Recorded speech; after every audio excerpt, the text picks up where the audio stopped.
જય સ્વામિનારાયણ ભક્તો, થોડા દિવસ પહેલા ગઢપુરમાં મંગળા આરતી દરમિયાન ગોપીનાથજી મહારાજની આંખમાંથી આંસુ નીકળતા હોય તેવો એક વિડીયો સોશિયલ મીડિયામાં ખૂબ જ વાયરલ થયો છે. કોઈએ કહ્યું કે આ અશુભ સંકેત છે, ત્યારે કોઈએ કહ્યું કે કોઈ મોટી આપત્તિ આવવાની છે. પણ શું ખરેખર આવું જ છે? શું ભગવાનની મૂર્તિ ખરેખર રડે? જો રડે તો તેનો અર્થ શું થાય અને શાસ્ત્રોમાં આ વિષયમાં શું કહે છે? ફક્ત આજે આપણે કોઈ અફવા નહીં, પરંતુ શાસ્ત્રો, સંતોના વિચારો અને ઉપલબ્ધ માહિતીના આધારે આ ઘટનાનું સત્ય સમજવાનો પ્રયત્ન કરીશું. ભક્તો, સૌ પ્રથમ વાત, ભગવાન સર્વશક્તિમાન છે. તેઓ પોતાના ભક્તોને કોઈ પણ રીતે સંકેત આપી શકે છે, તેમાં કોઈ પણ શંકા નથી. પરંતુ દરેક ઘટના પાછળ ચમત્કાર જ હોય એવું માની લેવું પણ યોગ્ય નથી. સત્ય હંમેશા વિવેકથી શોધવું જોઈએ. ભક્તો, કેટલાય પ્રાચીન ગ્રંથોમાં મૂર્તિમાં કોઈ અસામાન્ય લક્ષણ હોય તો તેનો ઉલ્લેખ કરવામાં આવ્યો છે, જેવું કે મૂર્તિ રડવી, પરસેવો આવવો અથવા અસામાન્ય ઘટના જેવો ઉલ્લેખ પણ શાસ્ત્રોમાં જોવા મળે છે. શાસ્ત્રોનો હેતુ ભય ફેલાવવાનો નથી, તે આપણને સાવચેત રહેવા, ધર્મ અને ભક્તિમાં સ્થિર રહેવાની પ્રેરણા આપે છે. હવે વાત કરીએ ગઢપુરની ઘટનાની.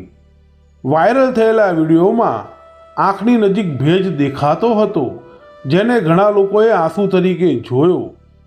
પરંતુ માત્ર થોડા સેકન્ડના વિડીયોથી અંતિમ નિષ્કર્ષ પર પહોંચવું યોગ્ય નથી. દરેક ઘટનાની સંપૂર્ણ તપાસ જરૂરી છે. મંદિરમાં રોજ અભિષેક, શૃંગાર અને વિવિધ સેવાઓ થાય છે.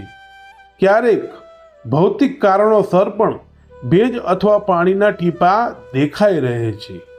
ભક્તો, બીજી તરફ ઘણા ભક્તોએ આ ઘટનાને દિવ્ય અનુભવ તરીકે સ્વીકારી તેમની ભાવના અને શ્રદ્ધાનો પણ સન્માન કરવું જોઈએ. સ્વામિનારાયણ સંપ્રદાય હંમેશા શ્રદ્ધા સાથે વિવેક પણ રાખવાનો ઉપદેશ આપે છે. અંધશ્રદ્ધા નહીં, પરંતુ સમજપૂર્વકની ભક્તિ. ભગવાન ભય આપવા માટે નથી આવતા, તેઓ તો હંમેશા જીવના કલ્યાણ માટે જ પ્રગટ થયા છે. એટલે કોઈ ગભરાવવાની જરૂર નથી. જો કોઈ અસામાન્ય ઘટના બને તો સૌપ્રથમ શાંતિ રાખવી, અફવાઓ ફેલાવવાના બદલે સાચી માહિતીની રાહ જોવી. સોશિયલ મીડિયામાં ઘણી વખત અધૂરી માહિતી ઝડપથી વાયરલ થઈ જાય છે, એટલે દરેક વાત ચકાસવી ખૂબ જ જરૂરી છે. ભક્તો, શાસ્ત્રો આપણને કહે છે કે આવા પ્રસંગો આપણને આત્મચિંતન કરવાની તક આપે છે. પહેલાં પોતાને સુધારવાનો પ્રયત્ન કરવો. શું આપણે નિયમિત પૂજા કરીએ છીએ? શું આપણે સત્સંગમાં દ્રઢ છીએ? આવા પ્રશ્નો પોતાને પૂછવા જેવા છે. ભગવાનનો સાચો સંદેશ ભય નહીં, પરંતુ ભક્તિ, પ્રાર્થના અને સદાચાર છે. એ જ જીવનનું સાચું રક્ષણ છે.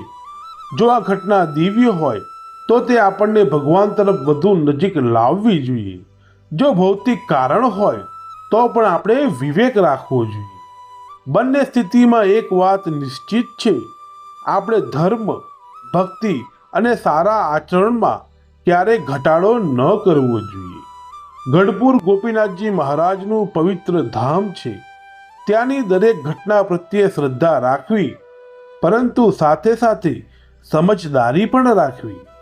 આજના વિડીયોનો સાર એટલો જ છે કે કોઈ પણ વાયરલ વિડીયોના આધારે ભયમાં આવી જવું તે યોગ્ય નથી.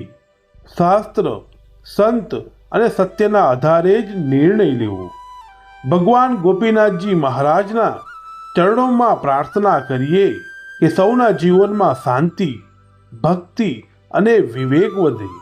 તો ભક્તો, આજનો વિડીયોમાં અમે આપેલી માહિતી તમને જરૂર પસંદ આવી હશે. ભક્તો, અમે આશા રાખીએ છીએ કે આજનો વિડીયો તમને ખૂબ જ ગમ્યો હશે. તો ભક્તો, તમને સૌને નમ્ર વિનંતી છે કે અમારી યુટ્યુબ ચેનલ શ્રી હરિ લીલાને સબસ્ક્રાઈબ કરો, વિડીયો ગમે તો તેને લાઈક કરો અને વિડીયોને શેર પણ પોતાના ભક્તો સાથે કરજો. તો આજનો વિડીયો અમે સમાપ્ત કરીએ છીએ. સર્વે હરિભક્તોને અમારા ઘણા હેતથી જય સ્વામિનારાયણ.